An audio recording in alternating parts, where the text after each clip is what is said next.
विद्यार्थी मित्रांनो नमस्कार। प्रथमतः तुम्हा सर्व विद्यार्थ्यांना या दसरा निमित्त खूप खूप मनापासून शुभेच्छा देतोय। मित्रांनो या ठिकाणी आजच्या या कलियुगमध्ये, आजच्या या 2025 मध्ये, आजच्या 21व्या सेंचुरीमध्ये मित्रांनो या ठिकाणी राम कोण असेल तर राम विद्यार्थी आहे।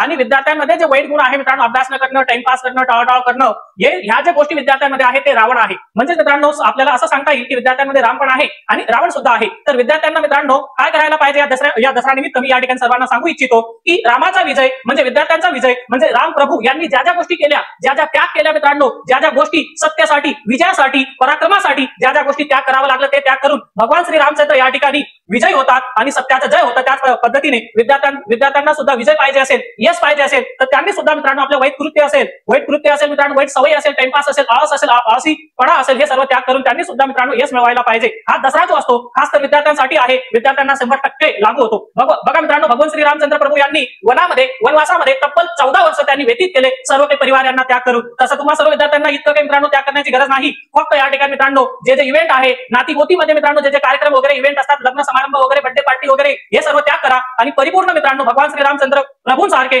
आचरण करा आणि सर्व काही मित्रांनो त्याग करून एकच पुस्तकासोबत मित्रांनो मित्रत्व जपा, मित्र पुस्तकाला बनवा मित्रांनो, चांगल्या गोष्टी सोबत मैत्री करा आणि नेहमी अभ्यास करा। म्हणजे मित्रांनो तुमचा सुद्धा या ठिकाणी 100% विजय होईल आणि तुम्ही सुद्धा जिंकणार। आणि तुमच्यामध्ये जे वाईट सवय आहे रावण रूपी, त्याला मित्रांनो भस्म करा, त्याला हरवून टाका आणि सत्यमेव जयते, सत्तेचा जय होईल अशा पद्धतीने लढा द्या, अभ्यास करा। यश तुमचंच आहे। पुन्हा एक वेळेस या पावन पुनीत अशा मुहूर्तावर, पावन पुनीत अशा विजयदशमी दसरा निमित्त तुम्हा सर्वांना मनापासून खूप खूप शुभेच्छा।